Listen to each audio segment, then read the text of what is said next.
Yippee! Kamata floating at 349K. Oh yes, for only 349,000 Kenyan shillings, you become a plot owner at the Great Oasis Gardens, Nanyuki.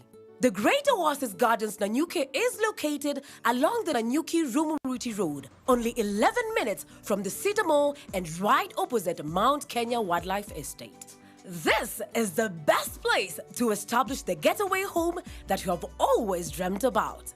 For every 349,000 that you deposit or pay as installment towards any of Optiven's plot of land, you get 10K cash back instantly. Jaza basi twende Nanyuki. Bigger is indeed better.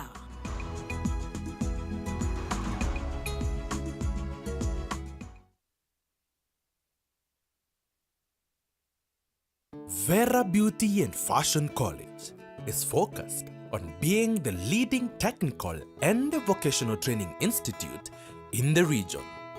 Our team possesses in-depth knowledge and extensive experience in the industry, offering thorough training in cosmetology, hairdressing, interior design, creative arts, training of trainers, nail technology, and fashion design.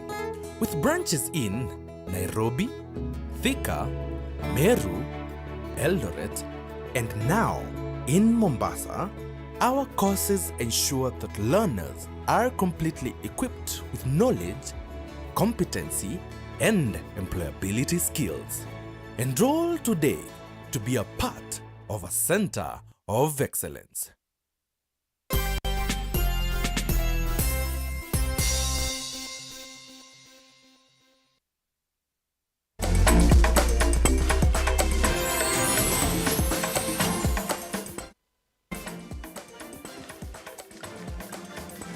All right, now thank you so much for staying with us here on the program. Let's continue updating you with what has been happening during the day across the country and across the globe. Now, as Kenya joins the world in raising breast cancer awareness in the month of October, women above the age of 16 have been urged to undergo regular screening as most women are prone to the disease. This story and more in our county roundup. Speaking to cancer survivors during the launch of the parabolic solar GCOS, Tessie Mudavadi advocated for women to go for frequent checkups in an effort to fight cancer. The breast cancer cell is in every woman's body from the day they are born. So, depending on our lifestyle and our genes and our inheritance, and you know what I mean by our inheritance and heritage and everything, it is important that when your daughter reaches a certain age, and preferably the age of 16 and above, she goes for screening. And elsewhere, farmers and food security experts in Nakuru County have condemned the move by the government to lift the ban on genetically modified crops. The farmers have pegged their disgruntlement on the lack of public participation. Hii water efficient maize ambayo tunaletea kama genetically modified imepitishwa national trials, na sisi watu ambao tunafanya kazi na wakulima hatuja participate katika hizo mambo ya national trials. Walifanya wapi hizo trials katika county ya Nakuru? Walifanya wapi hizo trials katika county zetu majirani? Kwa hivyo kitu ambacho najaribu kusema nini? GMO si solution ya mambo ya food security. Food security inalai kwa wakulima ambao wana practice mambo ya agroecology, mambo ya sustainable agriculture, ukulima ambao hauna madhara katika mazingira, ukulima ambao pia unaweza zingatia human and animal welfare. The farmers disagreed with the government decision to openly cultivate and import GMO crops. They want the government to look at food security with wholesomeness, make legislation that protects indigenous seeds, and extend support to farmers.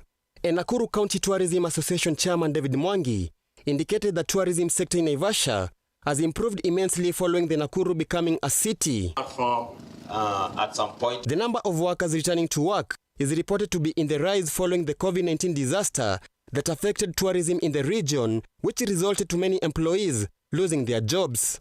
Marlon Orlando, Lookuptv. Okay, you can say Naivasha. Now, the vetting process for the 22 cabinet secretaries nominated by President William Ruto has come to an end. Now, I beg your pardon, the Parliamentary Select Committee, chaired by the National Assembly Speaker Moses Wetangula, concluded the interviews today with Simon Chelugui nominated to head the Ministry of Cooperative and SMEs, Salim Vuria of Mining, and Florence Bore of Labour, all grilled by the panel. Our reporter Henry Tende now reports. Simon Kiprono Chelugui. The first to take the hot seat was Simon Chelugui, the only nominated CS who served in the cabinet of retired President Uhuru Kenyatta. The committee members, led by National Speaker Moses Wetangula, sought answers as to why many projects stalled under his watch when he served as the cabinet secretary in the Ministry of Water. Mr. Chelugui fielding questions on his plans to strengthen cooperatives as well as how to operationalize the Hustlers Fund to benefit majority of individuals and SACCOs. Members seeking a detailed account on how he will stop misappropriation of funds allocated to this initiative. When the time came for Salim Vuria to be grilled, allegations of corruption surfaced. Vuria was tasked to explain his role in issuance of mining contracts that were dogged with controversies. You are being accused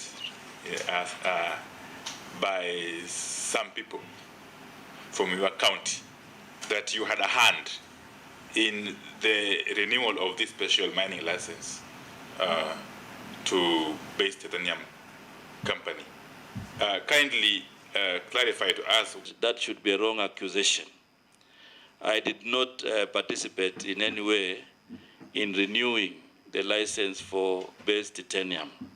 In fact, if you followed the discussions, I think we have been very emphatic in terms of a public participation process where wananchi will be involved, where county government will be involved in the renewal. And I think in most cases we have seen gaps and we raised them. As he seeks to lead this crucial ministry, Mvuria was asked to explain how he will strengthen the fishing industry to ensure the country benefits from increased returns from a sector that is seen to be operating under reduced capacity.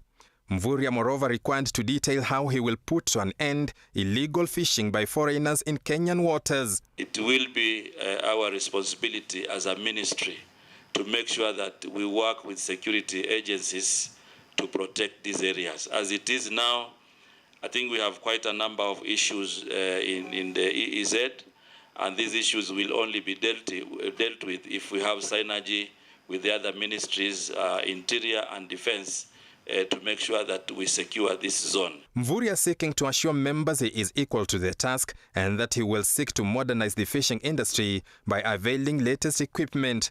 Mvuria has also promised to establish fish preservation plans to cushion farmers from regular losses. And then one of the things that we can do once approved by this committee is to make sure that we support the fishermen with storage facilities. A lot of fish goes to waste because of a lack of storage facilities. So we should be able to support fishermen in the lake region and many other areas with the storage facilities. The committee will compile its final report with recommendations and forward the same to the National Assembly for debate before formal appointments by the head of state, President William Ruto. Henry Tende, Lookuptv.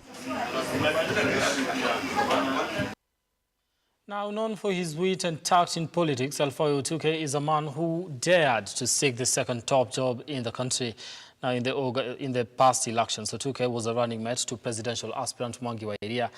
As a seasoned politician, having served in the Transport and Communications Ministry, he spoke to Lookuptv about the state of the nation. Take a look. We discuss about the state of the country, then definitely we touch around politics to business, to everything, to the economy.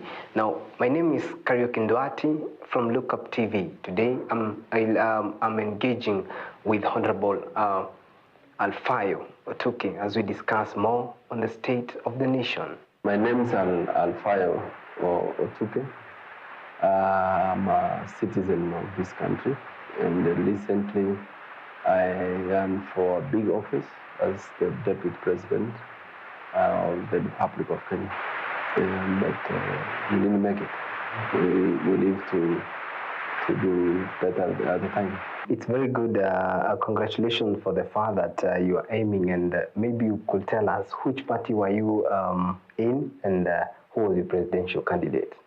Well, my political party, which was supposed to be my vehicle to the top office in this country, was Usawa. When you talk about the politics in the country, what's your take about the new regime that has just taken office, and what's your expectations? For the last 1 month, when the new regime took over, there has been a mixed reaction. Actually, during the Jubilee government, the first few days of Jubilee government, the GMO food was banned in this country. And again, you realize it is the same regime, different party that again are returning the same. So the question could have been to many of Kenyans, even myself, what led to the maybe prohibiting that food to our country, and what maybe a solution has been provided, or a new finding that has been provided. Do you think at times participation, public participation to be precise, might be a cause of, it might take a long time, and therefore the government decides to implement things just without participation? We're not talking about private affairs. We're talking about public affairs. I agree. Sometimes it can inconvenience. Yes. But in the long run, you must get things right. It doesn't matter how long it takes. Yes. But things have to be right. Nobody is in a hurry. Yes. Kenya is a perpetual entity. I agree. After us, Kenya will be there. I agree. So there will be no cause of alarm of hiring anything because of anything. You had the Supreme Court pose some questions. Yes. What was difficult for Chebukati to wait for 1 more day to make sure that there is peace in the boardroom? There is the current vetting of ministers that is ongoing, and the country was very eager to know who will be given what role. And the president has named those who will be serving as CS. What's your take on those people who have been vetted in, and those who are still awaiting? Yes, we do have very good, in my own observation, officers who have been nominated by His Excellency Ruto. And we have a few with questions. Character. Sure. We have some who their previous performance was horrible. And I don't want to mention one by name, but in 2012, I'm not very sure the year, there was an analysis conducted in Africa, and it been pointed to one officer who has been given a very serious portfolio. And he was number last in Africa. So when you get the person on the bottom, I don't know whether this is bottom up now. He has been brought up, then there's a question there. And some are pending cases. I agree. Cases. I agree. I agree. And again, that has brought on board the withdrawal of cases by DPP. A lot of it. A few days before they are interrogated by Parliament. So that brings a bit of questions to Kenyans as to the genuinity of the whole action. And let me say this. Ruto has won elections. Some of us are now in opposition. If I was asked, allow him to run the government. Oh, yes. Wherever he appoints, even if he appoints his girlfriend, he appoints his mother or his wife, let him run the government. The reality of who Ruto is will come into service after 2027. Uhuru Kenyatta left a devastated economy. Those are not my words, but the words of Deputy President Rigathi Gachagua. Do you think such Uhuru indeed left a devastated economy? First of all, such statements are unfortunate. Correct. When they emerge from number two. I agree. Because when you are talking, that one is careless statement, and it's meant to the gallery. Those statements will retain Kenya a lot of businesses that we would have had. I know now, Gachagua sometimes speaks like somebody in a campaign meeting. He has never stopped campaigning. Even when you have inherited an empty house, one statement is enough. Yes. He has said about this too many times, even when he was being handed over power at Kasarani. Before the international speech, I agree. That was not warranted. Actually, that could have been a mistake, a worst mistake. He would have left it at that. Gachagua talks to Kenyans about the empty granary. He doesn't encourage Kenyans to work hard. Yes. He's kind of complaining to the people who need hope. And the Kenyans are looking up to the deputy president to provide hope. When you talk of looking up upon the deputy president, can we all agree that Kenyans have very high hopes in this government? Where a lot of investment has been put, a lot of production is expected. So when we have put, when 7 million Kenyans voted for Gachagua and Ruto, they expect a lot from them. Yes. In fact, if you ask the Kenyan now, they will be thinking like saying, enough is enough, saying, let's now action. Yeah. Kenyans really need action because the situation is very horrible. As you have come, you have seen the edge of the road that you used here. I agree. If you finish this interview, I will show you carcasses of animals. You don't need to go to Northeastern anymore. What? Outside my house, yes. We have carcasses of animals that are dying in this Kajiado. Kajiado is only a stone throw to Nairobi. I agree. Which will be enjoying a lot of fruits that emanate from the city. This country is even very much embarrassing. Yes. In the 21st century, 50 years of independence, we are still depending on handouts from outside. When the presidential candidate Mwangi wa Iria decided to make a move, and a move that stormed many, he decided to join the Azimio la Umoja coalition, and he said that his party Usawa is now in Azimio la Umoja. Kenyans were left wondering, was it that the case that Mwangi wa Iria had much hope in Raila Odinga's presidency? We consulted widely with my party leader, and then the president nominee for Usawa. Yes. We resolved to join the Azimio group. You remember, our candidate was thwarted on the way in a manner we have never been explained. I agree, yes. And then we wondered why will we prematurely be removed from the list. Let me tell you today, if Usawa government or Usawa party was allowed to be on the ballot, we could be talking about different results in this country. You mean Usawa could have taken it home? If Usawa was allowed, and I want to repeat my statement, Usawa was on the ballot,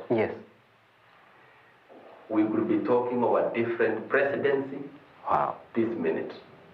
And we know that, and whoever messed this knows that. Yes. Do you regret joining the Azimio la Umoja coalition? President Ruto is my very good friend. Wherever he is, he knows me in person. We have consulted closely in many other issues. I do not really regret joining Mheshimiwa Raila. Yes. Ruto was with Raila. He was in Pentagon. He has never regretted. I agree. In politics, you don't regret. Basically, it is an opportunity to make a more informed and more careful decisions in the future. And again, if you don't try these things, you will never know where mistakes are. I agree. Now we know where mistakes are. Yes. Do you still believe that the government is broke? Gachagua is creating an opportunity to eat. And when you want to create an opportunity to eat, you must say there's nothing in it. So when I start eating, you don't know whether nilikula ama sikukula. So, and again, if Gachagua says they got to 93 million, Gachagua and the boss, our president, Ruto, have done about 5 trips to different countries. I agree. So it means then 3 million has been wiped, and now we are very broke. Thank you very much, Mheshimiwa, for making time and talking to us. But I've always loved to ask a question that maybe it's out of topic. Mheshimiwa, how do you spend your free time? Do you love music? Do you love gaming? What do you love most when you're free? I spend much of my time reading. Reading books. You see, my office here has a lot of books. I have a small library in my house. Great. Recently, my son has been pushing me from reading to watching football. Great. I'm a fan of Arsenal. Arsenal. Yes. Thank you very much for making time once again. Now, there you have it. That is the current state of the nation. And when you talk about the nation, you talk about the nation Kenya. Right, now that is a one-on-one interview with Alfayo Otuke that was done by our reporter Kariuki Nduwati, talking about the state of the nation, and there you have it. Now it's time to get back to the show tonight, and tonight we're having a conversation on mental health. Now, on 10th of October, it was Mental Health Awareness Day, but I'm being informed that the whole of October is actually Mental Health Awareness Month. Now, it's timely. Time to have this conversation before the month comes to an end. Mercy Murigi joins me tonight here on the program. She is a mental health awareness advocate, right? Yes. I got that right. You got that so right. We're still in time to have this conversation. We are very much in time. Thank you so much for making time for this conversation. Now, why is it, let me just start from the onset of it, why it's so important to create, to have conversations around mental health, because it's not a topic that we actually discuss once. It is a topic that happens on a daily, not just in the country, but across the globe. Yes. First of all, thank you very much for having me.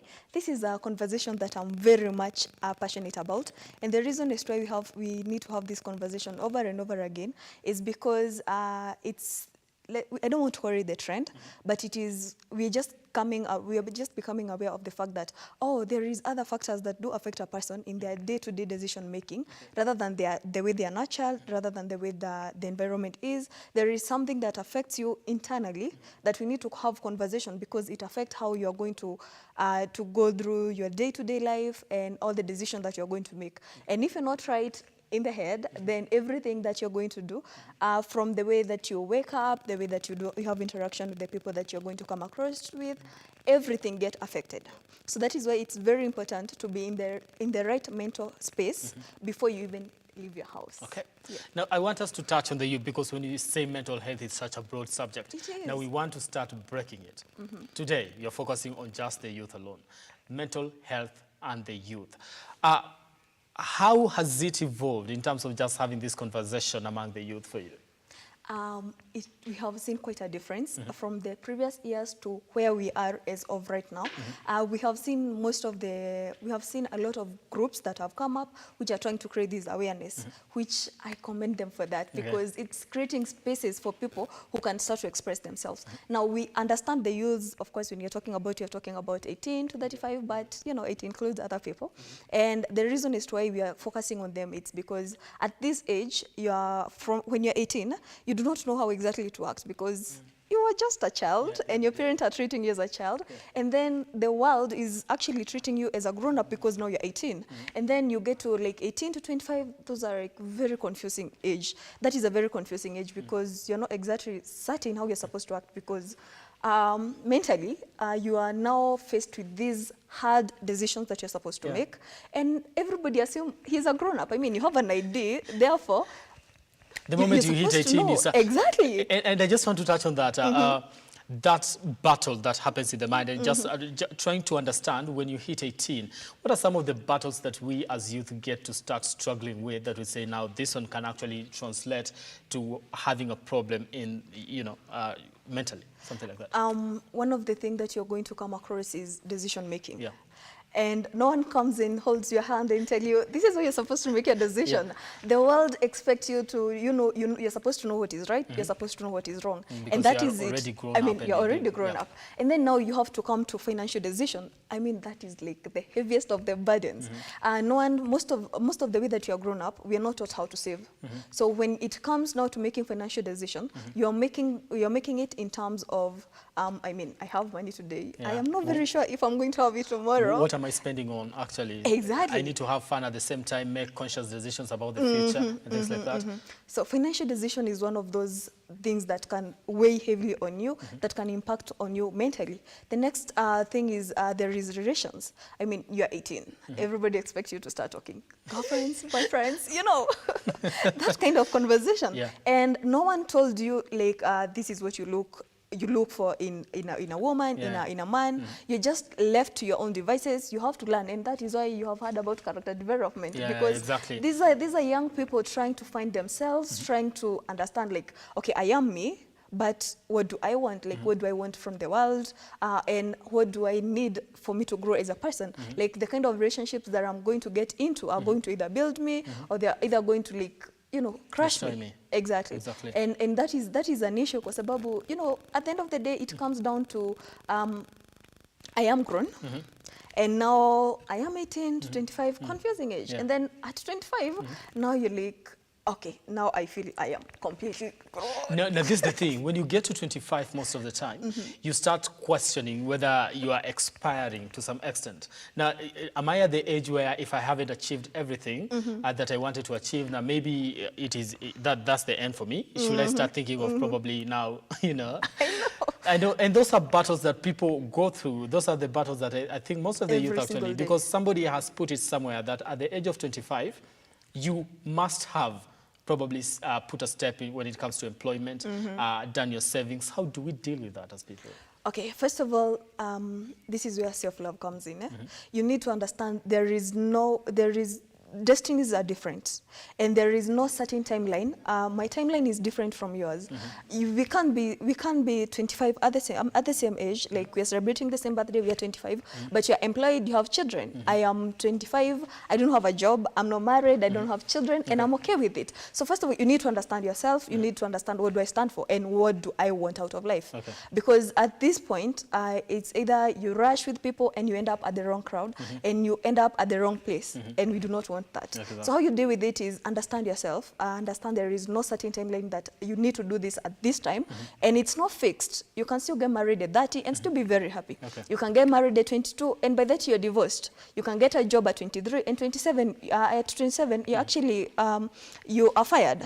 And you can get a job at 35, you can get a job at 40. There is no timeline to achieving what you want to achieve with your life. So that is the first thing that you need to understand. And the other thing that you need to understand is, stop giving yourself pressure. Love yourself.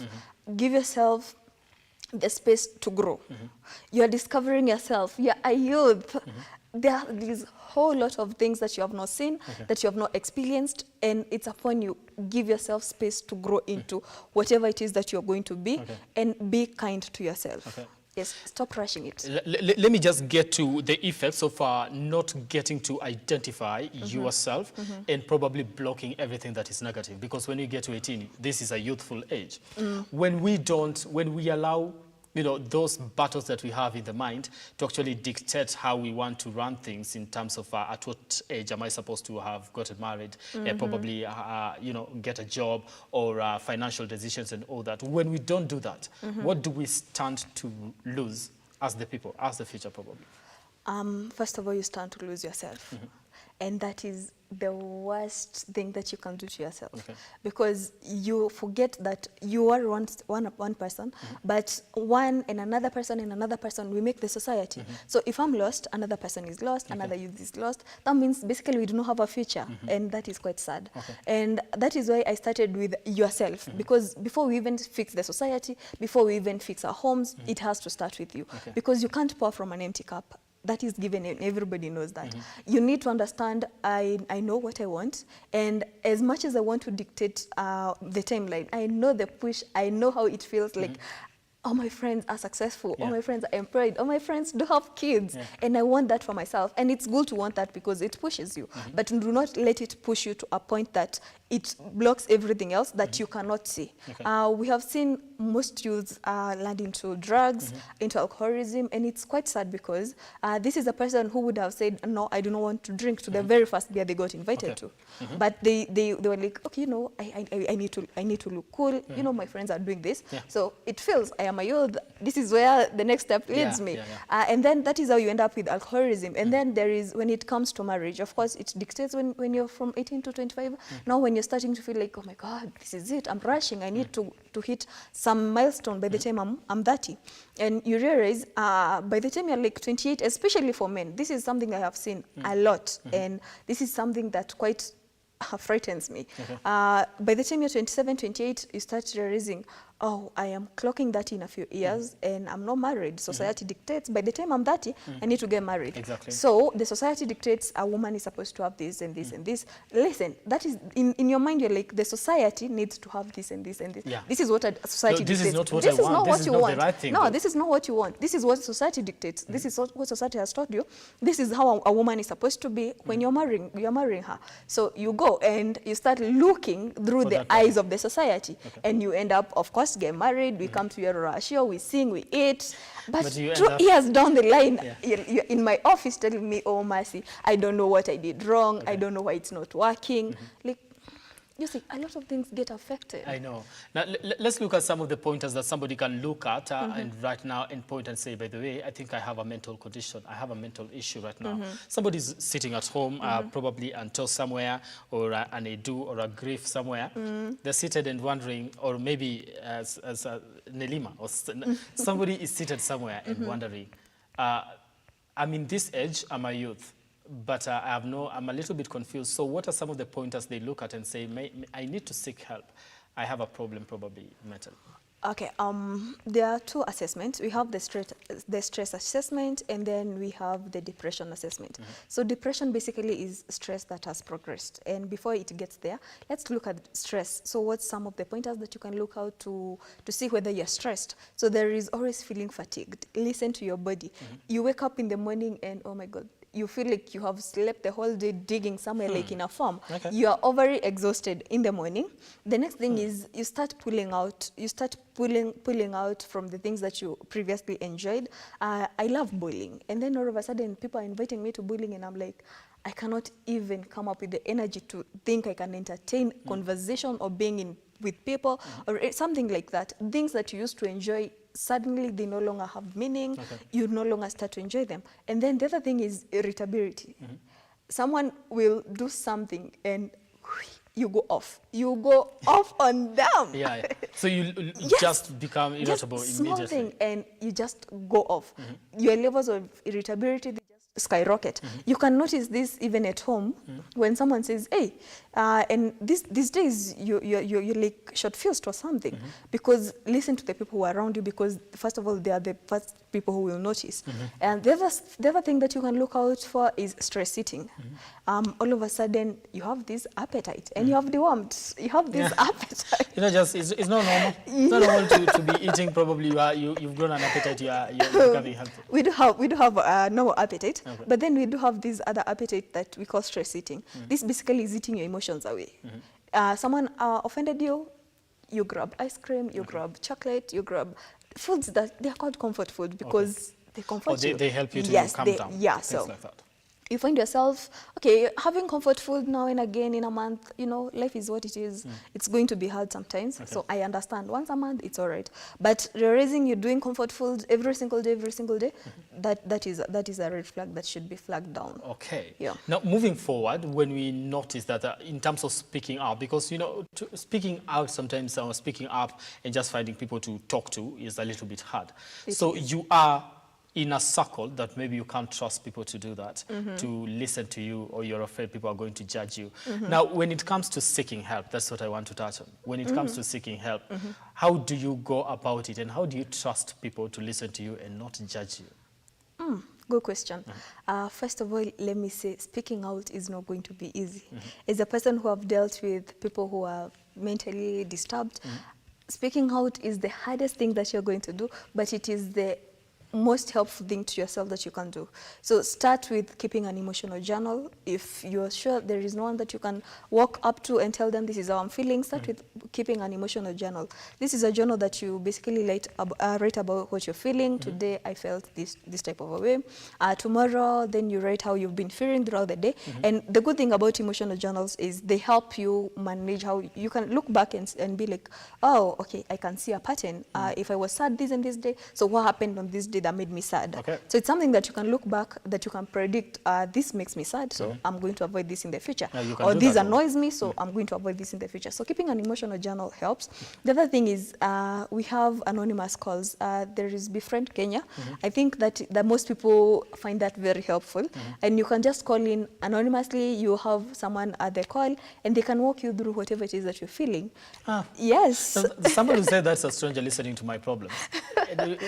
But funnily enough, it helps to speak to a stranger, and it is easier than speaking to someone you know, because at the back of your mind you'll be like, now this person knows all my secrets. They know how I'm feeling. They know what is happening with me. What if you're dealing with paranoia and you're speaking to somebody and you're like, they might know who I am. They might actually figure out. Okay. But moving forward, so what should be the best way to go about dealing with mental issues for the youth as we wind up on this conversation, because I'm running out of time. So how do you deal with it as a youth? As a youth, first of all, your mental health is your responsibility. No one is going to come outside there and tell you, now you need to go and seek help. It is on you to decide, okay, this is it, this is happening, and I need help. Okay. You have to make that decision yourself, that this is it, I need help. Then secondly, seek help out there. You cannot do anything by yourself. Find a support system. There are friends who can be with you. If you cannot speak to your friend, Red Cross have a toll-free number.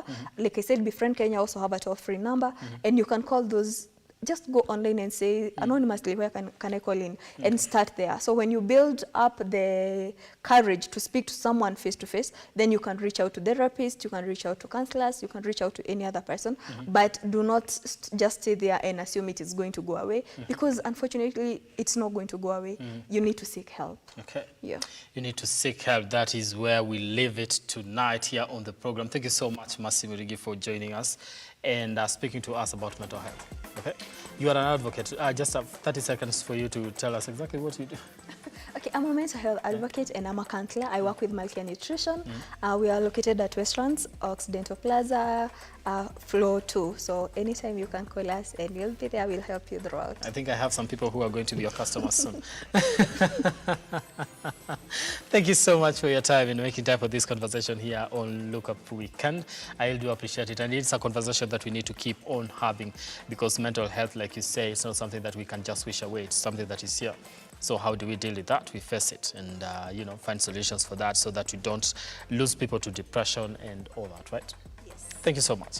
All right, that has been our time here on the program. Thank you once again for tuning in and being part of it. My name is Brian Amwai. Have yourselves a lovely night. Let's do this again next time.